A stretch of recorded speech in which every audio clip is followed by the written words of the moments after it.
and good morning, good afternoon, or good evening to all of you, depending on what time zone you're in. Uh, Thanks for joining us. This is our second virtual booth for the Computer Vision for Agriculture workshop, and we have an exciting name, which is Agriculture for Computer Vision. So we are going to talk about it the other way around, and we are excited to have IntelinAir and Jennifer Hobbs, Director of Machine Learning at IntelinAir, joining us and moderating this session. I will let her take it over. Terrific. Well, welcome everyone. I'm excited to do this. I've not done a virtual booth before, so you'll have to bear with me as we figure all of this out live. Yeah, so again, my name is Jennifer Hobbs. I'm the Director of Machine Learning at IntelinAir. We are a, excuse me, we are a full season agriculture technology company. So largely we're collecting a lot of imagery, particularly aerial imagery, to help farmers make better decisions about their fields, their management practices, things like that. And we provide them with information, not just aerial imagery, but we have other information about soil, seed information, topology, things like that, that together allow them to make better decisions. So my main, one of the things I love so much about conferences is just interacting with people, hearing what people are working on, and finding kind of synergies between different groups of individuals. Sometimes, one person has a great set of data, but needs people, to think, more on certain topics, and other people say, I have a really great idea if I only had the data to do this kind of work. And so a lot of the focus, obviously, with this workshop has been around how the numerous ways that computer vision is really going to allow us to make an impact for agriculture. But I think there's also kind of an interesting synergy there to think about, well, as we solve these problems that are so important to the world, how does it also influence how we think about computer vision broadly? So one of the main kind of motivating ideas I had behind this was when I came to IntelinAir from my previous company. A lot of my colleagues who are in the computer vision field broadly doing all sorts of things kind of said to me, well, agriculture, isn't agriculture a solved problem? Isn't it just one more application? We have all of these computer vision techniques. Isn't it just go collect some data, apply the same models, and you get a solution? And I don't think that's true. I think there's a lot of unique challenges that we see in understanding agricultural imagery that don't necessarily get solved by out-of-the-box solutions in computer vision, or in order to get them maybe up to the performance that we need to think differently and try different techniques and different approaches. And really, I think that kind of synergy is what is where agriculture then starts to contribute to computer vision. So that's kind of the back and forth, and I think that's one of the exciting things in being, for me at least, why I like being in kind of an applied area is I think when we solve real world problems, address real world needs, it starts kind of opening our eyes to, well, what are some of the, how do I think about the larger general problem? And so I just wanted to use this time to, have kind of an informal networking session, hear what people are working on, what excites them, and then identify, what are the areas where you see kind of the standard methods in the field fall a little bit short, and where do you think kind of turning that question around and say, well, if I can solve this problem for agriculture, I think this contributes to the larger field of computer vision. We have this time, and if we need to, we can, if people are interested in certain subtopics, we can break out to the different breakout rooms. But otherwise, I'm just kind of here. I have some questions that kind of spur conversation, but mainly just want to get a dialogue started for people to discuss, what excites them, what are the challenges they see, what are those kind of gaps in taking what works and what exists in the lab, to a application system, and where do they see, if you're working on kind of more of the application side, where do you say, well, if we could solve this problem, this would open up a lot of possibility, and then decide how that, see if there's people who are kind of interested along the same things. So we're a relatively small group right now. I think actually we have time if people just want to go around quickly. Like, is there a set order they can see so that we don't all talk over each other? Can we pass it around and just have everyone say who they are, what they're working, where they're from, what they're working on? Is that feasible? We can do that, or we can have people raise their hand and then we call them out if someone Got it. doesn't want to talk. We All can go right. either way. Yeah. Yeah, there should be, when you go to the participants tab, you should be able to raise your hand, I think. Okay, so if they raise their hand, I can unmute them. Yes. Okay, we'll give that a try. So if you're ready to introduce yourself, you can raise your hand, and then I'll unmute you, and you can introduce yourself. Just name, organization, like what are you working on briefly? Like what excites you? What do you think is being kind of like the big challenge that you're excited to see addressed? And if you don't see the raise hand, you can use the thumbs up. Any of those signs. You can see many of the things there. Oh, there you go. Yeah, Ernest. Oh, I can't unmute him. I'm trying to unmute him. That's okay. There you go. Go ahead, All Ernest. right. All right, great. I'm called Ernest. I work with the Google Accra Lab, also partly still with Macquarie University. I'm excited about using AI for agriculture, particularly computer vision, because I think there's a lot of potential in imagery, solving a lot of the social problems. Yeah, great. Good to be here.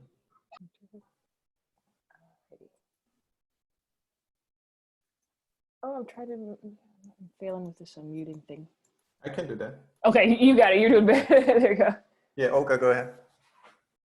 Yeah, hi everyone, Olga. I'm based in Austria, working in Earth Observation Group at IASA. So basically I work on remote sensing, machine learning, and citizen science. We collect a lot of data sets and using crowdsourcing and citizen science approaches.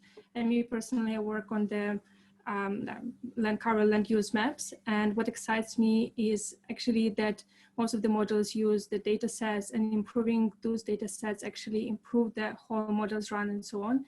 And I think like in the long term, moving, especially in agriculture, from the pixel-based to the object-based classification is way to go. And with all available data sets and just to get to know what are people working on would be great.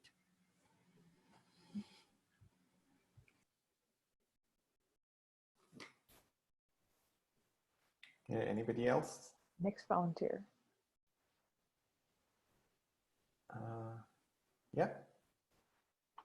Blessing. Hello everyone. So I'm Aditya. I'm currently a graduate student at UC San Diego, specializing in computer vision.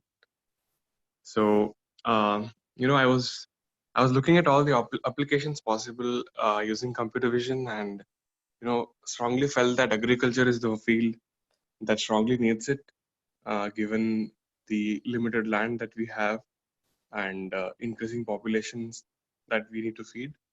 So for past few months, I've been doing some research on my own, trying to find out how we can actually apply this, and still on my way to figuring it out.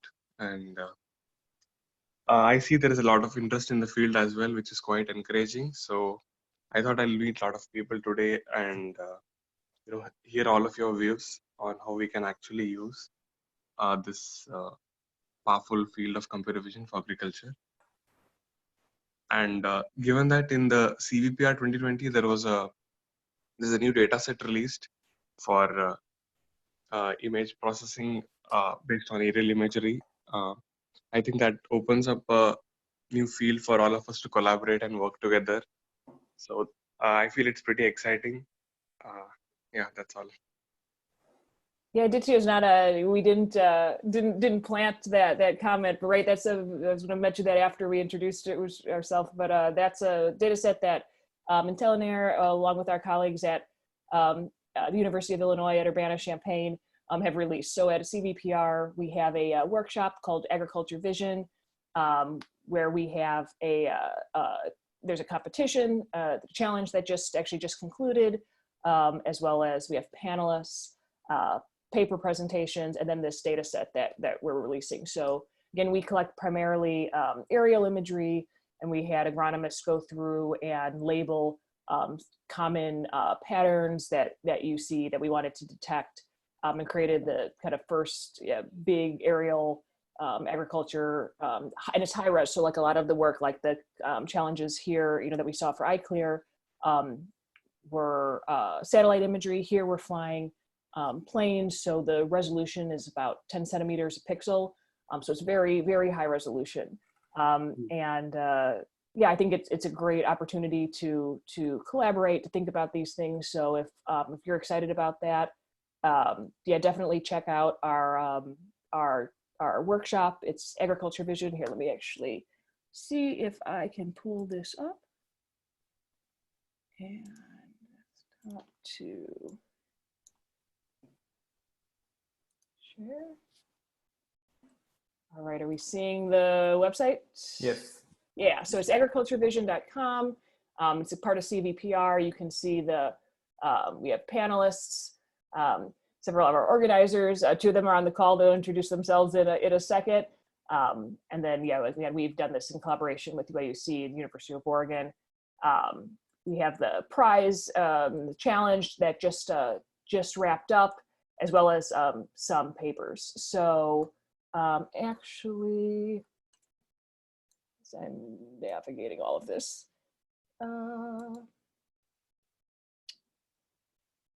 Stop share. I think that works. There we go. So I'll call on Mengtik and have him introduce himself, and maybe he can say a word or two more about the challenge and data set, because he's one of the people who did a tremendous amount of work to get all of this in place. Mengtik, do you want to introduce yourself and say a word or two about that?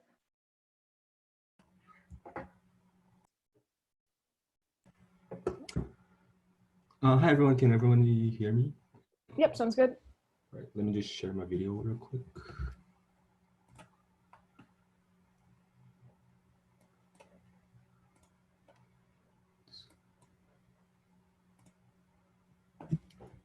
Hi everybody, so yeah, I'm the main author of the Agriculture Vision, and I'm also the organizer of it. So yeah, let me just introduce a bit about our work, that the workshop that we're hosting right now. I can perhaps share my screen a bit.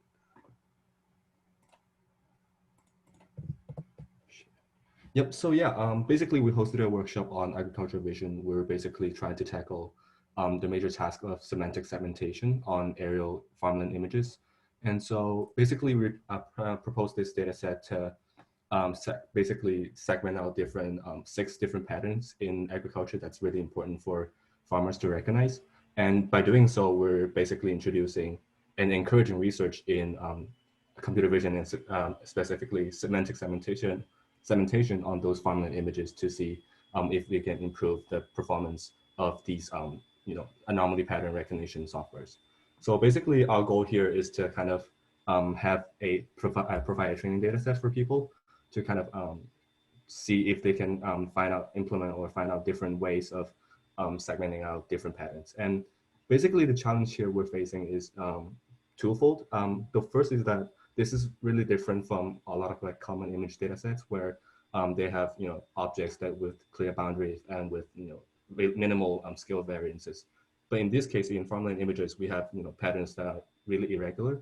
So we have, for example, patterns of cloud shadow that's extremely irregular and basically looks like nothing like a normal object. But we also have some patterns that are fairly regular. So in this case, there's a lot of like variations and fluctuations of uncertainties in this data set that we have to tackle. And the other one is that basically, since farmland images are extremely large scale, we'll have to figure out some ways to kind of like fit this data set into a traditional or conventional way of doing semantic segmentation. And this is the first step that we're doing. But in the future, we also want to encourage people to kind of see if there are more specific or specialized way to train their models on the entire farmland images to see if we can maximize the performances. So basically, this workshop we have hosted, and we have a paper set submission deadline due I think last week. So basically, this workshop is ended right now. But in this workshop, we're also encouraging people to kind of provide different inspirations and ideas for people to promote agriculture, vision research in agriculture in general. And alongside of that, we are also hosting a prize challenge using the dataset that we've provided to do semantic segmentation on those farmland datasets. So in this way, we're also encouraging people to use our data set and leverage it better to kind of like find more inspirations and ideas for it.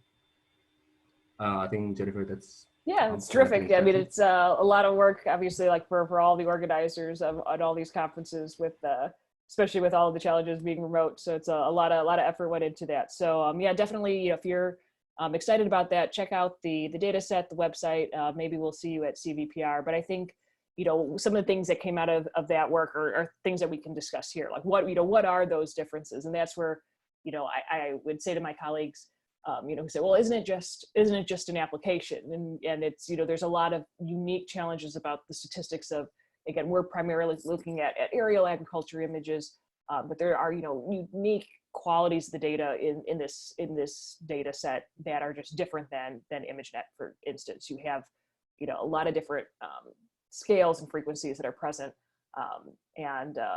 We'll get into all of that in just a second. I'll let everyone else go through and introduce themselves, and then we'll open up the discussion broadly. I think Blessing was the next person who would raise their hand. Introduce myself. And there's Nara. Yes, I'm Nara Howardimian. I'm a professor of UIUC, and I'm also the chief scientist of IntelinAir. So we started this company in 2014, and we've come a long way. We started it actually as a drone company originally, but then we realized that most of the investments are coming from agriculture, being in Midwest, from farmers. Farmers wanted not just to have a flying technology to take images of their farms, but they wanted actual insights. So when the investments came from farmers, we immediately became an agricultural analytics company, and more even. Very quickly we realized that with the scale of farms in Midwest, some of our customers have farms stretching from Urbana-Champaign to Chicago, which is 150 miles. You just can't fly it with drones and charge them and recharge them. The drones just don't scale for the type of crops that represent our customers, corn and soy. So we switched, that's why, to Cessna airplanes that can fly 4 hours non-stop and collect images. And now we have flying partners who provide us the data. So we have a few companies that we work with because we serve a few million acres in Midwest. And over the past 4 years, we have built already a huge database of customers where the types of solutions that we develop, and for example, like this deep learning solution that we developed at University of Illinois, is integrated into product for weed catching and so on. So the early season is the most important one for the farmers, because if you don't catch some of the weeds in their first few weeks, they can spread and cause huge damage to the field. So at first we started focusing on this weed identification. That's the CVPR paper, and actually there we have already 6 to 10 more anomalies discussed in the CVPR paper, like equipment errors and other issues. You can check the paper, it's available from archive. So we'll do another workshop in CVPR. You are all welcome to come and see. So Jennifer, go to your next guest. Terrific, thanks, Nara. Yeah, I think, and Nara mentioned a couple of interesting things we'll talk about. And about like where are the key pain points. Like I like to think about a lot of these things in terms of right, we have our input, we have our model, we have our output. Do people feel the challenges that they're seeing? Is it primarily in that data acquisition step? Is it actually in the fiducial quality of the labels? Are they getting the labels even in the first place? Or then is it really now moving, I have the data, I have the labels, what is the right model to kind of tease these out? I actually, again, like if we need to go to the breakout session, one of the things that really excites me is on the labeling front. I think there's really interesting opportunities here in like weakly supervised and self-supervised methods, because as you saw from the previous, as people have mentioned, like the data part is so fundamental, and it's not just necessarily a matter of getting lots of imagery, it's getting that good labeling to go with it. And a lot of work has been done kind of in the broader CV space. But I don't know, has anybody here actually has it done themselves, like labeled some of these agriculture data sets? Has anyone had to tag, particularly at the like either the detection or the segmentation level, had to do this themselves? I think you can raise your hand in the, maybe, yeah. Well, I have it, like it's very challenging, right? It doesn't matter how much time you spend, you know, if you saw those like weed clusters there, like drawing a box or a boundary around it is so challenging because of the high detail that's involved in some of these images. And I think that's really an opportunity to, you know, think about how can we develop models to enable and improve and enhance that that labeling front. So, you know, if that's a topic that people are interested in, we can discuss that in a little bit. Can go to the next person. I think it's Blessing. Raise your hand. Oh, yeah. Hello, everyone. Blessing, currently studying my master's in computer science in Namibia, but I'm from Zimbabwe. I'm very interested in computer vision, specifically classifying plant diseases using classifying plant diseases on leaves, but specifically for specifically using mobile devices like resource constrained devices. I figure that for most of farmers that are here in Africa, sub-Saharan Africa, they might have smartphones. We have models that are being put out like the mobile net, but there is not much data on performance of those models on resource constrained devices. We like farmers here, smallholders farmers might have smartphones, but they might not be like the flagship smartphones. So I'm really interested to see like the performance of those models and obviously how we can support farmers who can't have like, who actually have like those resource constrained mobile devices to use them on their farms to detect plant disease. Very interesting. Yeah. So your primary interest is, even if we could build the biggest, best model in the world, the end goal, the end user is for somebody to take out their phone into an area that you know might not have connection to a giant server, take a photo and get some information back. So yeah, under the resource constraint, to still perform well. That's one of those interesting challenges. I think that again will help us to think differently about beyond agriculture, where we can think about what are some of these architectures or approaches, or even on the hardware side, can we build better devices, better chips, better cameras that make that possible. Yeah. Alrighty. Yeah, does anyone else see that as kind of a primary, or is kind of looking at this from a deployment, resource constraint side? Is that anyone else looking at it from that area? Or anyone else can just raise their hand.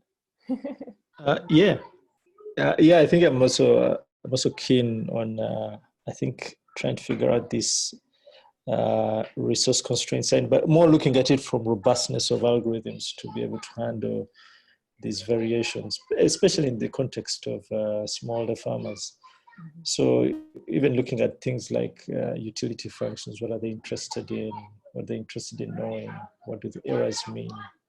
How do they quantify the different types of errors? Is there any value they assign to different types of errors from the model? And I think this could inform better robustness of models or usage. Yeah.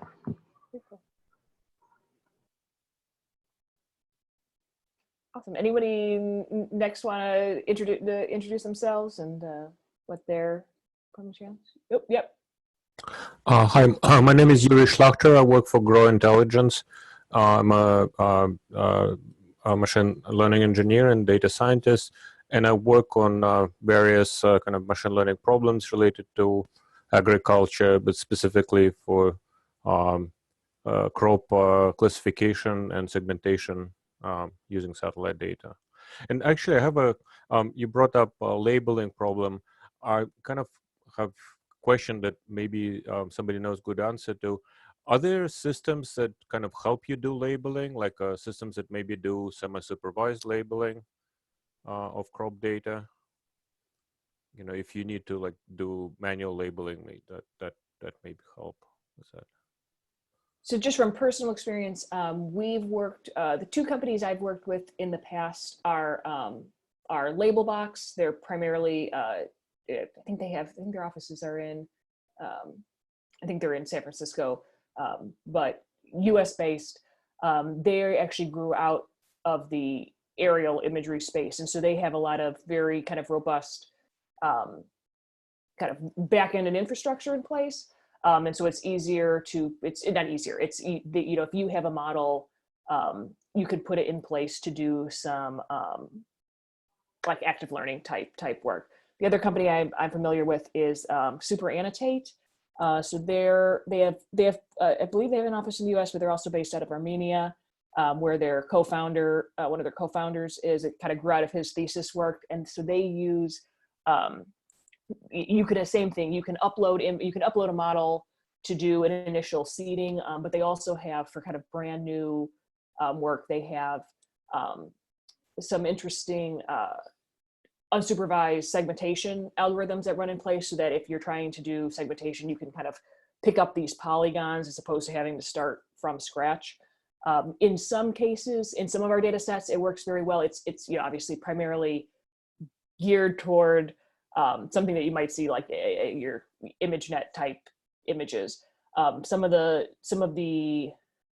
high frequency images that we deal with, it may not pick up on all of those, but if you're doing more at the plant level, it actually is pretty impressive. So those are the two that I'm most familiar with. Both have the opportunity, both have the capacity where you can upload your own, if you have a initialized model, and start that feedback loop. So that's those are the two that I am most familiar with.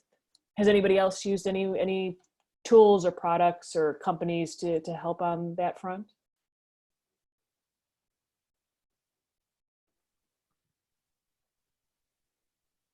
Yeah, thank you. One system I looked at briefly, but I haven't used is there's a system that's developed by Facebook and Microsoft. It's been developed. I think it's called Map. I will look it up. I think it's like a map. It's a tool on top of OpenStreetMaps, and they use it specifically to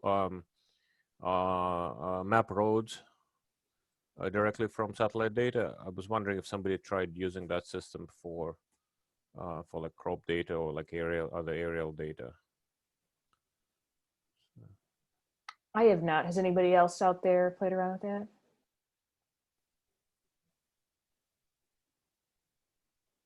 No.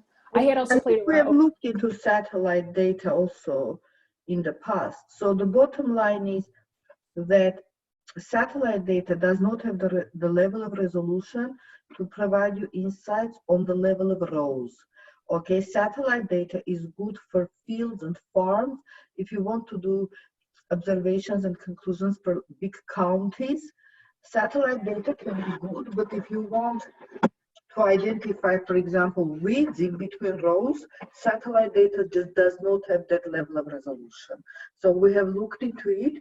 So drone data is the best, but drones don't scale, so economically they don't help us to define a good viable business model for crops like corn and soy, while satellite data does not give the level of resolution. For example, we're able to catch insect bites on leaves, even from the resolution that we get from airplanes flying at 1,000-meter altitude.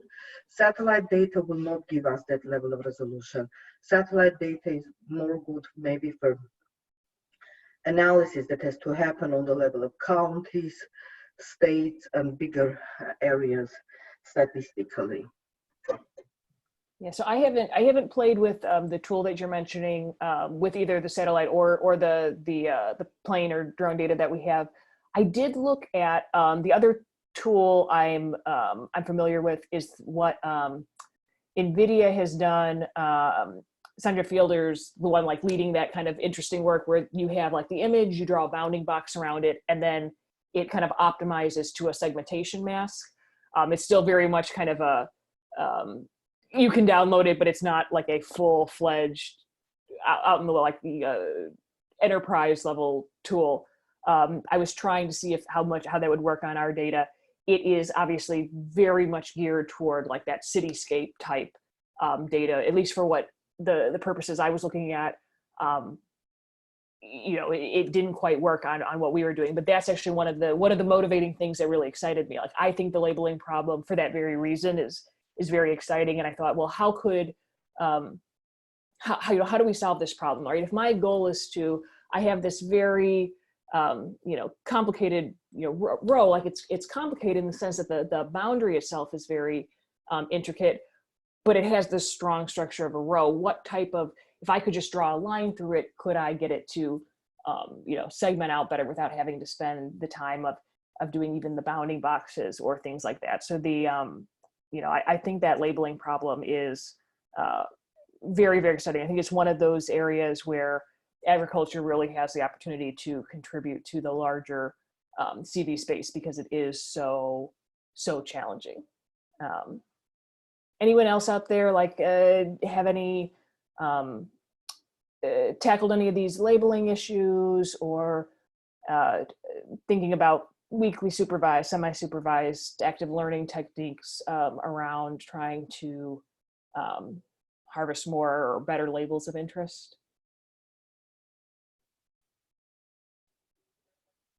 Just me, I guess. All right, here we can go back to that if need be. I think, is it Samuel? I think I saw you raise your hand earlier. You want to introduce yourself and what excites you? Yeah, sure. Hi, everyone. My name's Sam. I work as a machine learning developer at EarthEye, which is an Earth observation company based in the UK. And some of the things I've been doing recently involve using satellite data to map coffee and monitor coffee across country scales. And so, for example, we've started doing a project over Colombia. So I'm listening in basically to see what everyone else is working on and see what cool ideas are out there. Thanks.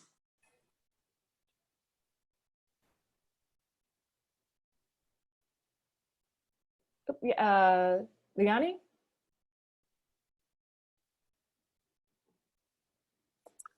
Hello. Yes, I'm Loyani. I'm a student, a master's student at Nelson Mandela African Institution of Science and Technology. It is in Arusha, Tanzania. I'm very interested in computer vision, actually applying computer vision techniques for plant disease diagnostics. And currently, as my master's research project, I'm working on a project that aims to develop a mobile application that can be used by farmers and field officers to identify, quantify the effects of two-tab salter. Two-tab salter, it's a tomato paste in tomato plants. So farmers and field officers can be able to use, if that application, if we are able to develop that application, farmers and field officers can use that application to identify and quantify the effects of this based on their tomato plants. So one of the tasks that I'm currently doing involves segmenting, also quantifying, and the data set is the tomato leaf images. Yeah, thank you. So I've heard a couple people mention disease detection, and obviously we had a lot in the workshop around that. Earlier we heard one of the challenges to doing disease detection is the ability to deploy it on device, in a resource constraint setting. Like, what are the other major challenges? Is it just getting enough data? Is it getting enough variety of data? Is it getting labels? So I'll be honest, I don't know a ton about the different diseases particularly outside of kind of where our corn soy is that we're working on. What's the primary on almost more of the modeling front? What's the primary challenge? Is it access to data? Is it access to labels? Is it appearance differences? Like because one of the things I've noticed from some of the stuff we do is and I think this is an exciting topic, is the role that color plays in the agricultural space, right? In a lot of the broad computer vision, stop sign, whether it's in bright light or shadow, it's still some form of red, and there's a lot of other features there to tell me that, hey, this is a stop sign, you need to stop. But if we're talking about plants and the health of plants, the specific color means something because it's directly related to a biological process. And so not necessarily like ignoring shadowing effects. Somehow you need to actually understand what the underlying generative mechanism under there that's creating the chlorophyll to create the plant health. And all of a sudden that becomes a much more difficult challenge because you don't just want to ignore it. You actually want to understand what's going on. Do you see a similar problem there with disease detection? Is that a major blocker, or does that play less of a role? What are some of those types of challenges at the disease level? And anyone can unmute themselves and go if they're working on this area or they've seen challenges there. I can summarize a discussion that we actually had in the earlier virtual booth today and also during the workshop. So there was a competition as part of the workshop, the wheat rust detection from CGIAR. It was basically cell phone pictures and participants were asked to detect if the plant is infected by wheat rust. But during one of the keynotes, Dave Hudson from CGIAR was presenting about the challenge of detecting wheat rust, and that there are other diseases that are very similar to that in nature. So from a labeling perspective, the challenge is you need to capture all of those true negatives in the labels to ensure that, oh, you are not detecting something else instead of wheat rust because you didn't have that label data. So the challenge is, before starting the labeling campaign, we need to think about, from a domain perspective, what are the other cases that are very similar to our target label, our target class, so that we include it as true negatives there. And that sometimes becomes challenging because then you need actual images of those so that you can label them. So the challenge is, do I have those things? This is a kind of chicken and egg problem, right? If you know it is a disease, so you know it. If you don't, how can you go and after collecting the data rightfully so you can generate the right label, right? We have this problem always in these contexts. So I think one of the challenges is really, from a domain perspective, what are the true negatives you should have in your data set so that your target class is correctly identified and you don't have an imbalance, basically. Very interesting, yeah.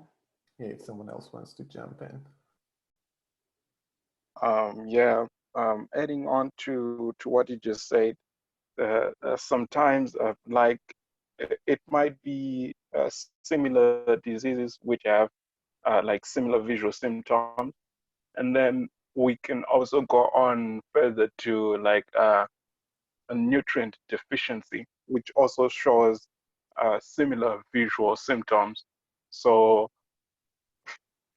like there is a lot of it, and also some people are looking into like segmenting the actual spots on, for example, leaves, because a leaf, for example, might show 2 or 3 different kind of symptoms for different diseases, like on the same leaf. And it's one thing where we can say, I classify for one type of disease when there are like 2 or 3 symptoms that are already there, and maybe my classifier, if it is like a strong prediction confidence on one type of disease, then it just detects that as the major disease that's on the left. I think that's another issue. And then from the previous one, there's also an issue of severity of like sometimes a disease might be in the early stages, it might be fully blown.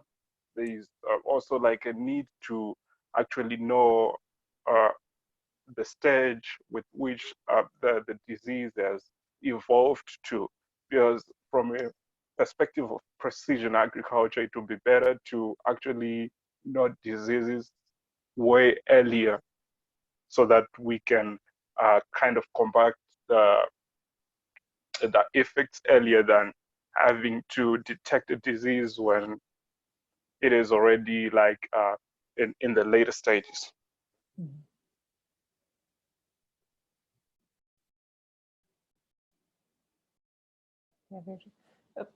Are you raising your hand? You can unmute yourself.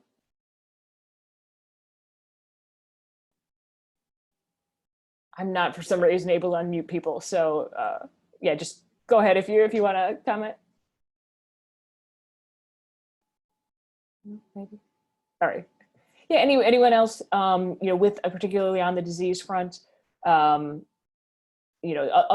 challenges. We're talking about on-device. Have lightweight models on device, and so.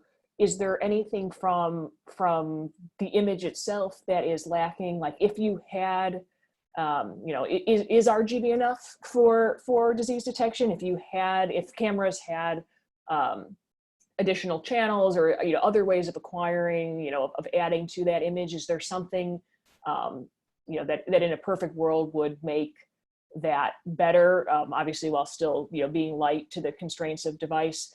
Or is RGB enough in these cases? Does anyone have feeling on that?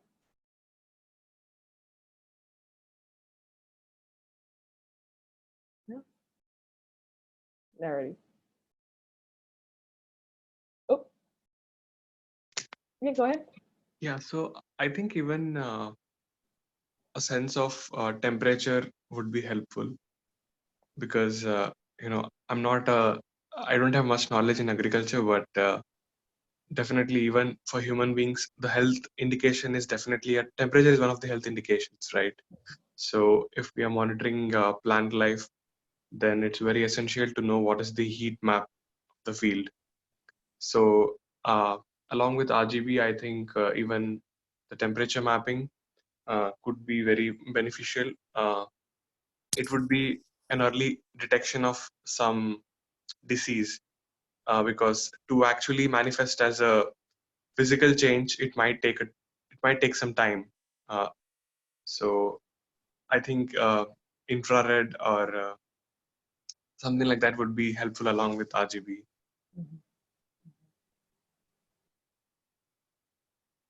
Yeah.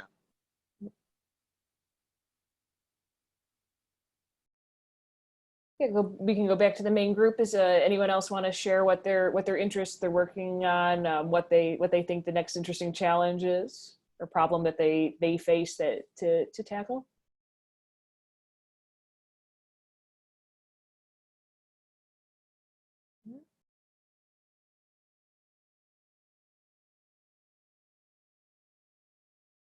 Okay, well, I'll to try to keep the conversation going. I'll throw out a couple of things that mentioned me. I think first, one of the key topics where I think agriculture is kind of posed to contribute to the broader CV field is already mentioned.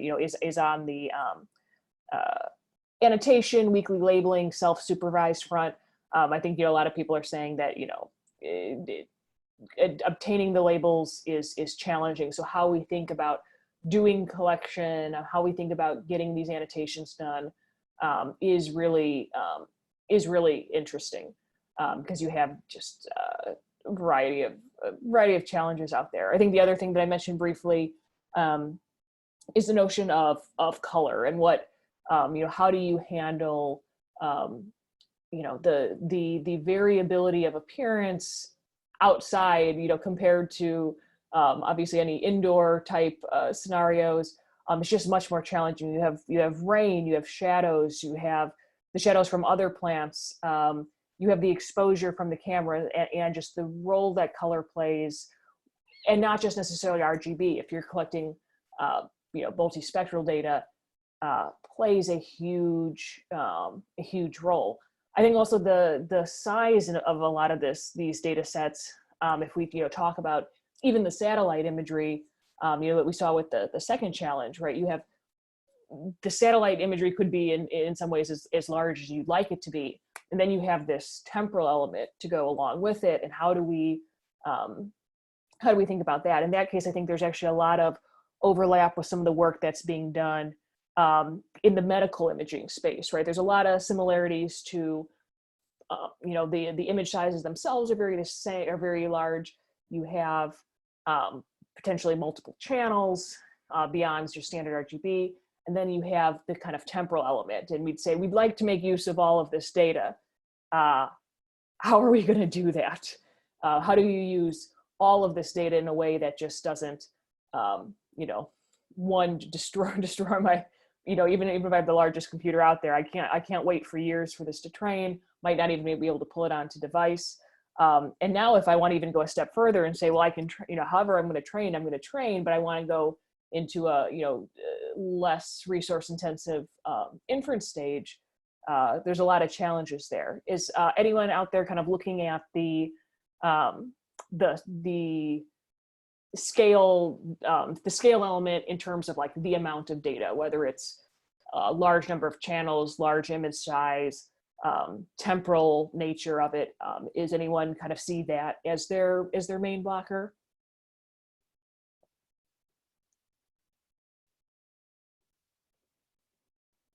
I can probably comment on that but particularly from what we are doing at Radiant.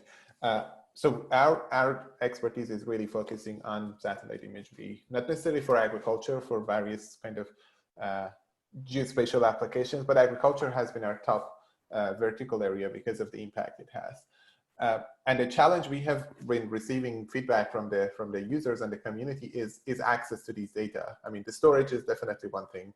How we come up with a way of, oh, this is a multi-dimensional data, right? This is not just one RGB cell phone image. This is, as you said, multispectral, multi-temporal, and a spatial data. So it is basically a 4D cube of input imagery with one label at the end, because for each pixel you say, oh, this is wheat, for example, this is maize. So the things that we have been working with the geospatial community is how can we have a better cloud service for these data, that we better store these data, we better catalog them, and then we have a better retrieval for that. So if a user wants, for example, to use this data, but not all of it, they say, oh, okay, this is a multi-dimensional data with the label, but I'm only interested in the 3 bands and the temporal data at specific times. Just retrieve those for me, not the whole data, couple of gigabytes of data I download locally. So having data stored in a cloud-friendly format, as we call it, so you can retrieve any chunk of data on the cloud without the need of reading the whole data and then looking at the header and then being able to chunk it locally. Basically, you can chunk on the fly. These are really techniques that we have implemented together with the community. These are all like what we call cloud optimized GeoTIFF data. The cataloging is what we are doing. And we at Radiant, this is our core mission, to provide a repository for these data. So Radiant ML Hub is basically, okay, I go there, I find geospatial training data sets. The one that we provided in the challenge at the CV4A workshop was one of those. Yes, users can download the data and work with it locally, but if they don't want to, they can easily use that at any cloud environment without the need of like moving data around. And then removing the barrier to duplicate data storages, because with the heavy data, it is really hard to, oh, I need to have a copy of that on this server and also on that server and that server. If everything is API based and modular, then people can easily consume the data no matter what infrastructure, HPC, local, cloud, Google, AWS, Azure, anything you're using, you can easily consume the data. So these has been things where we have been trying to address from a usage perspective, and also storage and discovery of the data. The other thing I wanted to add back to your comment about the labeling is, I think we as a community, both in the satellite part and also the kind of cell phone picture type, we have a lack of database of data, existing training data sets. We don't know what is out there, so it is usually hard to, oh, what is lacking that we go after investment in that domain, right? So a better way of mapping and cataloging these data, so we have a better understanding of what are the existing data sets, what has been the latest development on those, and what we learned from them. For example, you mentioned the issue with the color and the kind of brightness and everything. We have learned this through experience, right? How can we have better benchmarking around those so we know, oh, this data set X has a good kind of harmonization around that, or it doesn't. We lack those. So let's go and attract more funding or put more investment and resources into that. So I think learning through experience is that loop is not there yet. We are getting there. It's probably beginning, but that's something I would be excited to see more. Absolutely.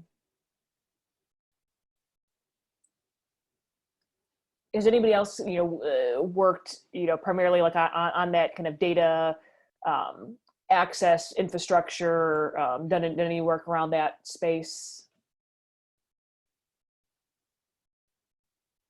Hey, I have some experience. So my name is Suvit.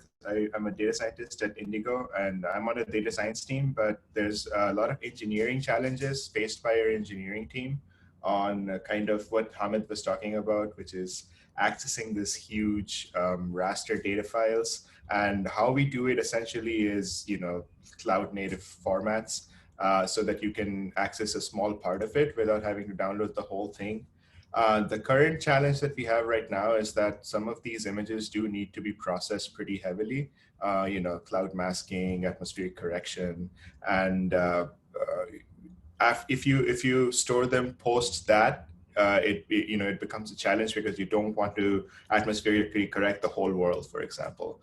But like if you don't do that, then you keep having to do it over and over again. So there's this chicken and egg problem of like, you don't want too much storage, you don't want too much processing, but you kind of have to like pick one or the other, as long as you keep changing your algorithms. Right. Yeah. Yeah, that's certainly something that's been on my mind a lot. And in terms of, again, going back to this idea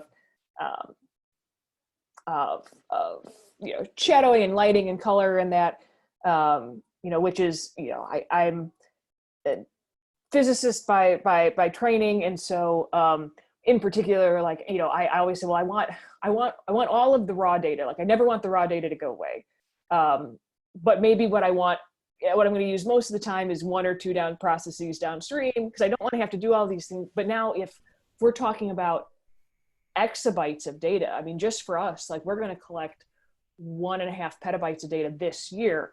I don't want twice that.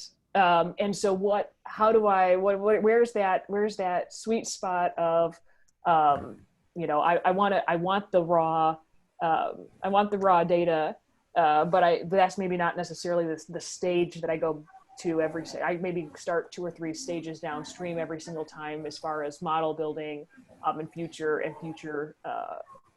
yeah, there's definitely steps in which we have like different levels of caches of data. Some of them are really easy to access. Some of them are more painful to access. So you have lower storage cost, but you have to probably like spend more time accessing it, versus the data that you need a lot is in some place that is maybe higher storage cost, but you can access it immediately. So these like storage options are also something that we use. For example, we have these like massive drives that contain like all the raw data we have ever used, and those are relatively cheap, but they're not accessible, while the data that we use every day is on an S3 bucket, which is available to everyone. So that's the strategy that we use, in addition to kind of these cloud native geotiffs that help make it easier to just access a portion of the data without having to download imagery for a continent or something. Anyone else in the group working primarily either satellite or other types of aerial drone or plane, other aerial imagery that you're kind of seeing similar problems or other challenges along those lines out there? Hello. Yep. Yes, my name is Rahman Sanya, and I'm calling from Uganda, Kampala. I'm a PhD student at Makerere University.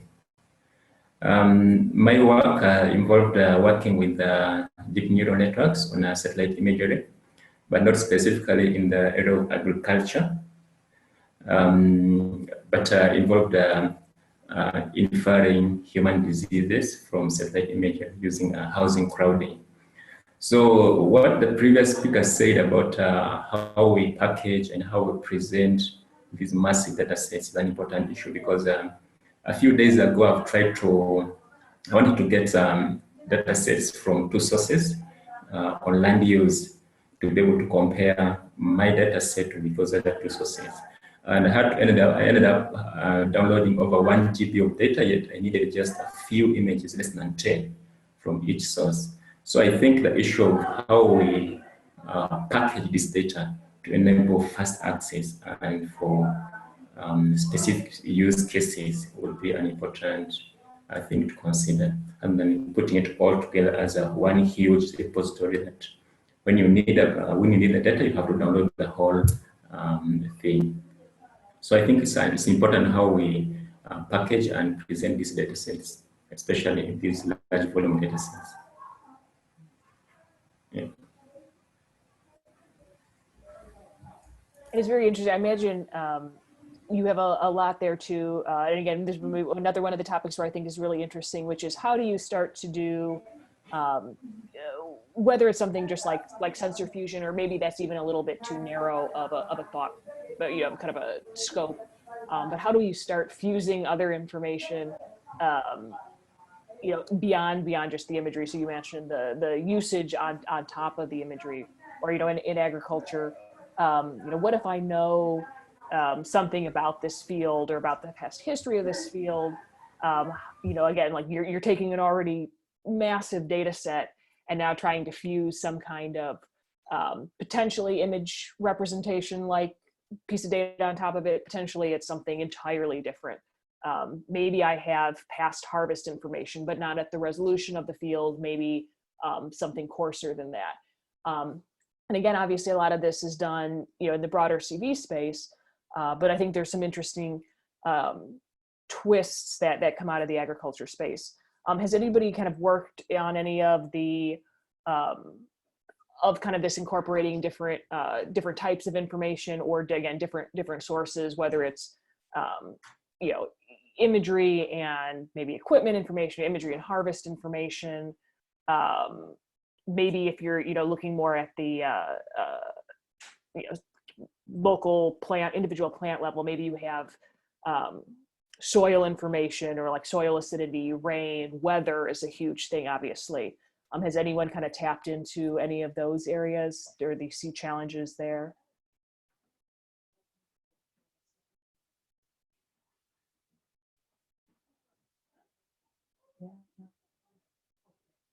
What about the weather issue generally? Because obviously weather plays a lot of huge role. And again, I'm going back to the disease detection. If I know it's a period of rain versus drought, that should tell me something about the likelihood of a given disease.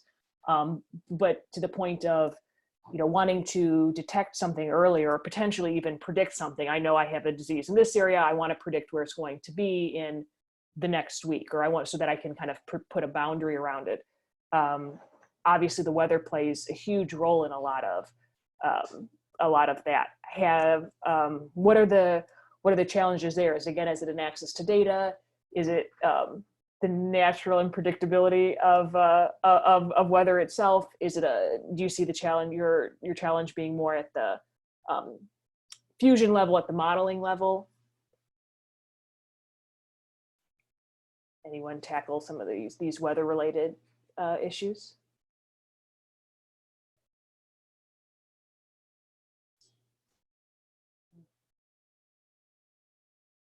No. I've not done a lot in weather. It's one of those things that you look at it and you go, right, one of the most, if let's say your end goal is to predict yield, one of your big driving factors at any given point is weather, and it's always a challenging thing. Is anyone just out there using weather information? Like, what are your sources? At what rate, are you using incoming data? Is it daily information, spatiotemporal, more of a aggregate, like this area has gotten n number of inches of rain over the past area? Anyone played around with that at all?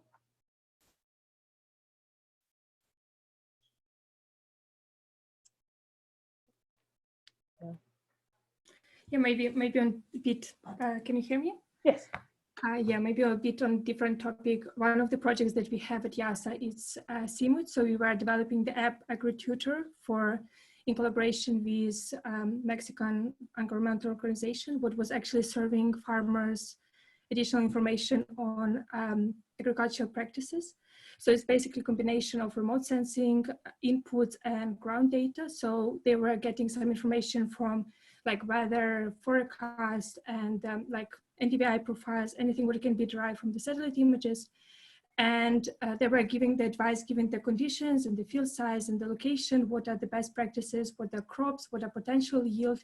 And that's something what informs them, given this yield that they're getting, what is this level of the yield, what is the potential yield, and what are practices they can involve. So this is basically the combination of like ground data and assisting the decision-making on the ground level together with the remote sensing. And if you think about the application, this is basically for the yields and informing the local farmers in order to improve the yield potential, but that can be also used as informing the system back if they have any disease and it's about to spread. That can be some local alert system which would inform local farmers nearby about the condition, and that can be also linked to the machine learning algorithms to train under certain conditions with certain crops that some disease is present in certain area.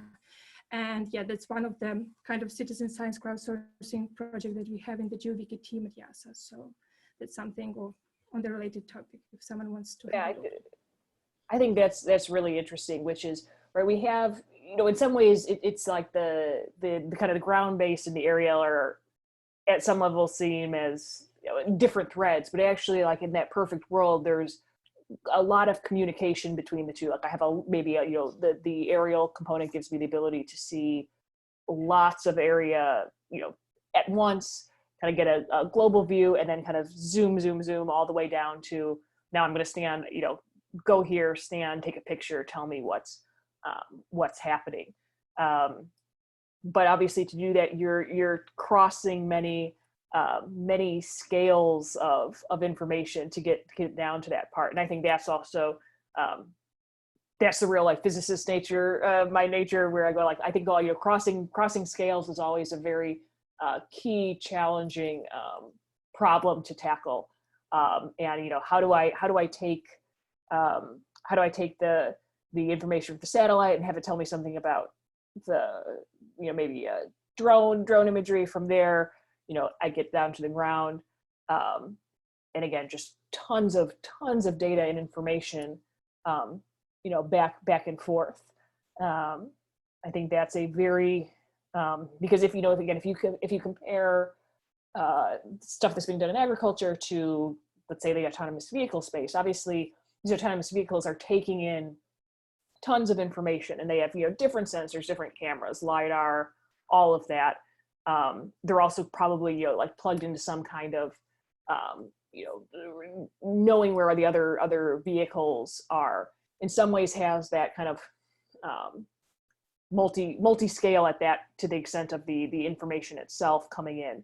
But here that scale just is even larger, right? You could have satellite imagery over counties, countries, all the way down to a single leaf that you're taking a photograph of your hand, and how do you incorporate all of those scales of information? I think there's a lot of really interesting work that can be done in that space to kind of change our understanding of how to handle data at this massive range of scales and information.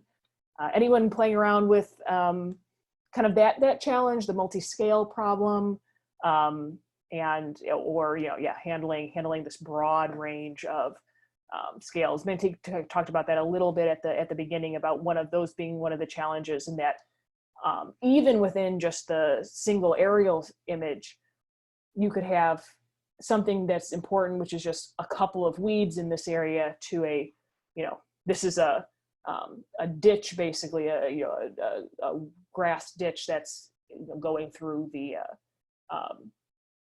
you know, through the field. Has anyone kind of, you know, looked at some of the different multi-scale approaches out there, that either challenges they see or approaches and techniques that they're excited by?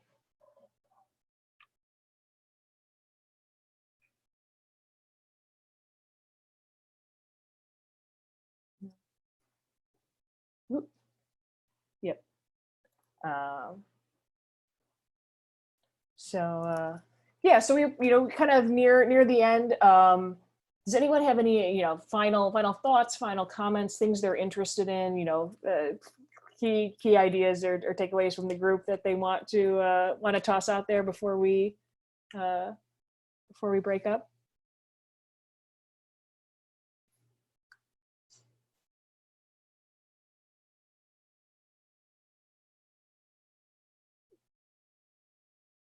Oop, hold on, got a message. Hold on one second. Yeah. Yeah, so I think yeah, if there's not any final closing, I'll just say thank you guys for coming. I think this is great. I was when I saw this workshop posted a couple months ago, I was really excited, and I think the presentations that I heard, I think we're really kind of in an interesting spot right now where again, computer vision has at the opportunity to advance and make a big difference in the agriculture space. But also I think as we solve these really important challenges, it's going to change the way that we think about computer vision and then hopefully impact a lot of other domains. So thank you guys all for joining. Again, if this is something you're interested in, check out our, the workshop that'll be at CVPR as well. We'd love to continue the conversation with you there. And also feel free to reach out to any of us if you're interested in the data set. Obviously, Mantik spent a lot of time working on that, so he knows a lot of things, or details around that. And yeah, terrific. Thank you guys all for participating. And yeah, have a great rest of your day, or your afternoon, or your evening, and stay safe, everyone. Thank you. Thank you. Yeah, thank you, Jennifer. Yeah, specify this is all based on previous crop where these are. Terrific. Thank you. Bye-bye. Bye.